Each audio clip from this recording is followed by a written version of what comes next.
Markets are at all-time highs, but history tells us that's exactly when most investors and traders get caught off guard. In this video, I'm going to show you how to protect before the pullback and even profit on that pullback and way down using two of the safest, most effective option strategies. I'm going to actually jump in to the live trades on the trading platform as well and show you exactly what I'm doing. So go ahead and hit that like button and let's jump into it. So why does hedging matter now? I mean, markets are ripping higher and everyone feels like a genius, right?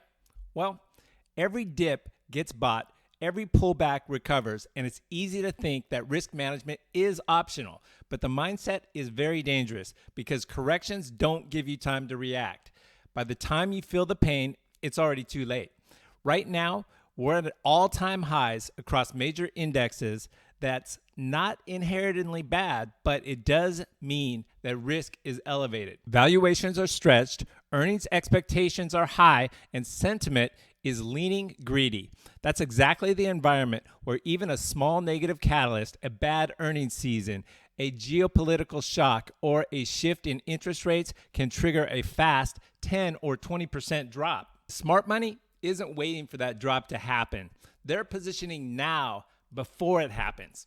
They're hedging, and hedging is not about being bearish. It's about protecting your gains that you've already made, giving yourself flexibility to play offense when everyone is panicking and starts to play defense. That's when you want to jump in and gain those profits. That's when the profits are made. Now that we understand why hedging matters, let's figure out when hedging matters. And that starts with knowing the true value of the market and certain specific stocks as well. Now, most investors look at the S&P and they see it trading or listen to whatever headlines CNBC is pushing that day. But the pros go deeper. One of my favorite tools is the Shiller PE ratio. Unlike the regular PE, which only looks at 1 year of earnings, the Shiller version smooths earnings over a 10-year period. Here's what's crazy. Historically, the Shiller PE averages around 16. Anything above 30 is considered stretched, and right now, we're well above that. That doesn't guarantee a crash, but it does mean future returns are likely to be lower, and the probability of a sharp pullback goes way up. The second indicator, which I like to look at and watch closely, is the CNN Fear and Greed Index. I know, CNN. It's a simple snapshot of market sentiment. Are investors cautious, or are they piling in without even thinking? When the needle is deep into the greed zone, it's a sign that risk is building under the surface, and guess what? That's exactly where we are today. When you combine elevated valuations with extreme greed, that's a recipe for disaster. That's when we want to hedge.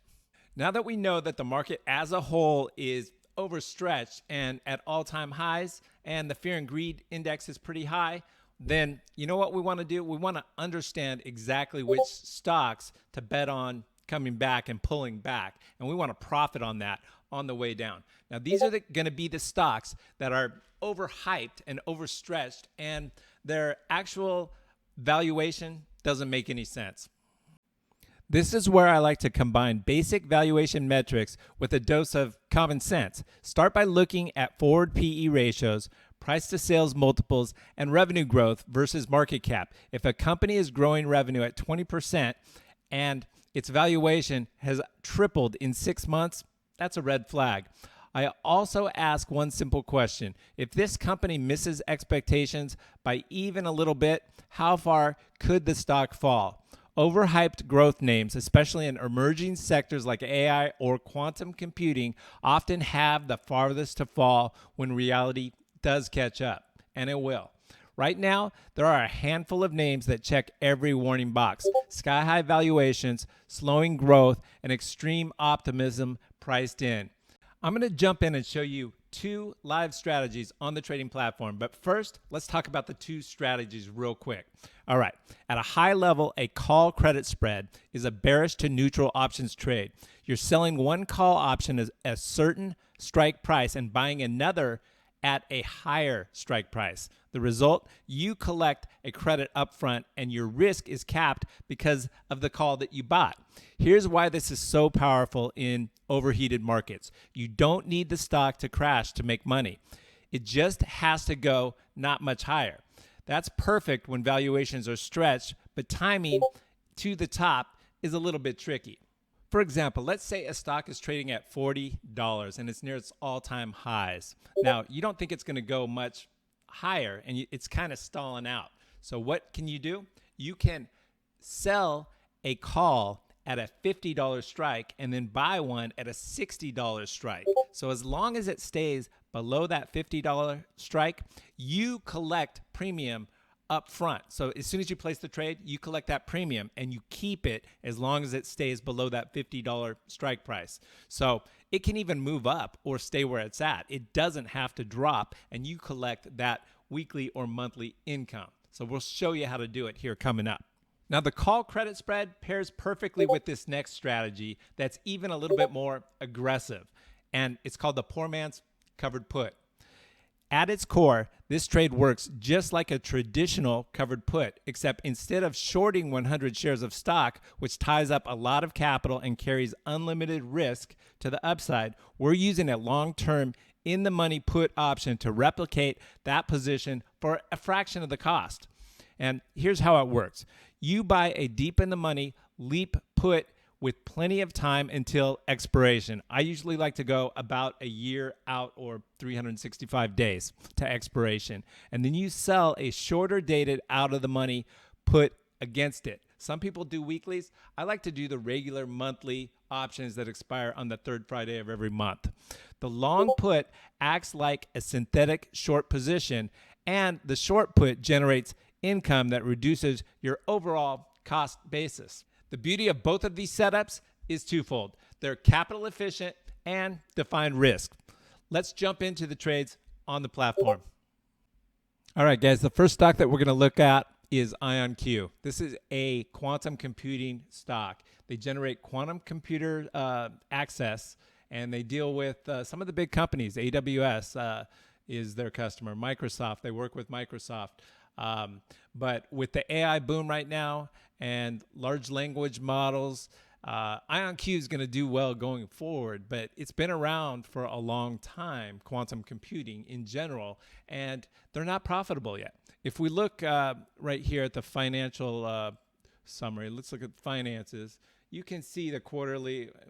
Let's look at annual. But you can see the annual income statement. They're okay balance sheet wise, but their income statement, look, they're not profitable.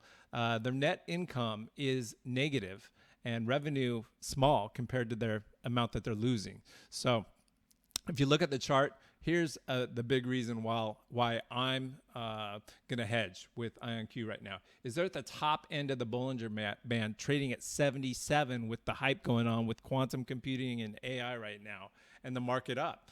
But there's going to be a pullback at some point.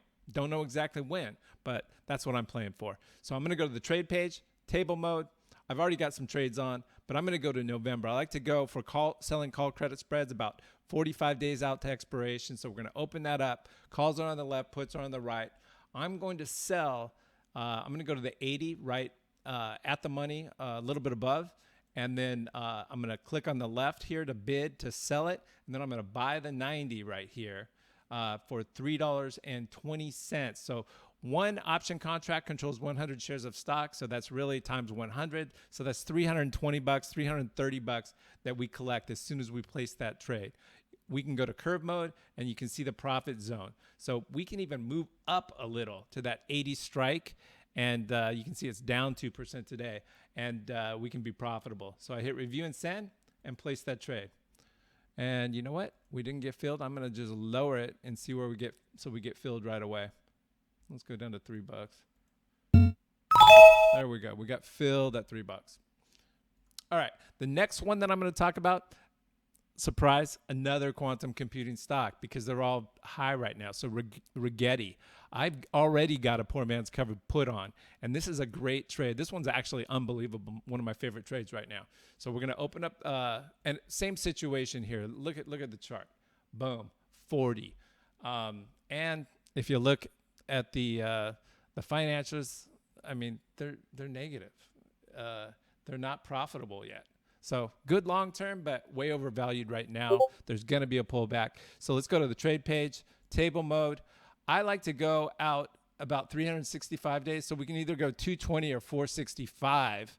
There's no 365-day options on this, but I've got one on at 220 right now, and there's going to be a drop before 220 days. So that's why I like that. I'm going to go out to the 40. Yeah, I'll go out to 42 for 1610. We're going to click. We're going to buy now. So what we're going to do is buy a put. And when we buy a put, we click here. And then if you go to the curve mode, you can see, and we put on analysis,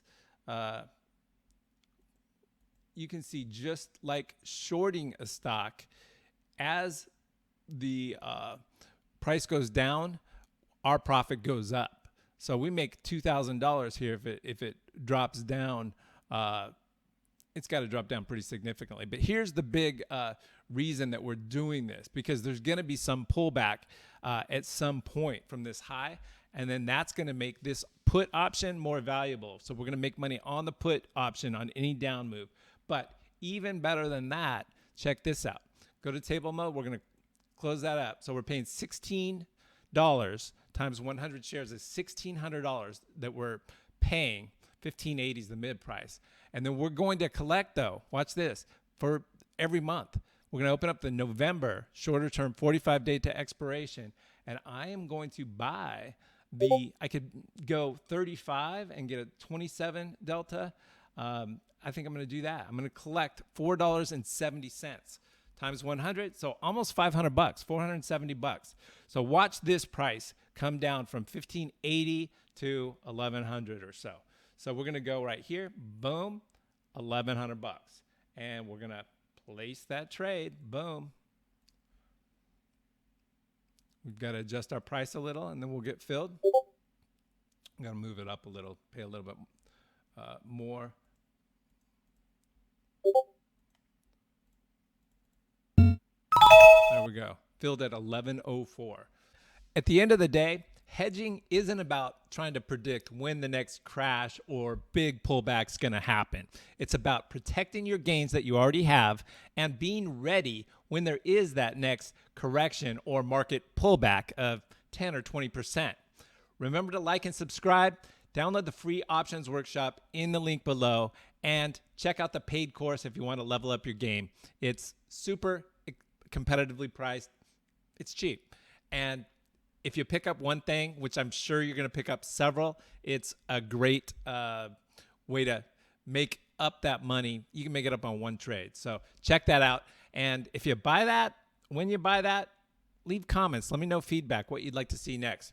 Now, let me know, are you more interested in me covering credit spreads in one of my upcoming videos, or the poor man's covered calls? The credit spreads offer a little bit more, well, they offer monthly or weekly income, and they're a little bit safer. And the poor man's covered calls are a little bit more aggressive with more risk. But with more risk comes more reward.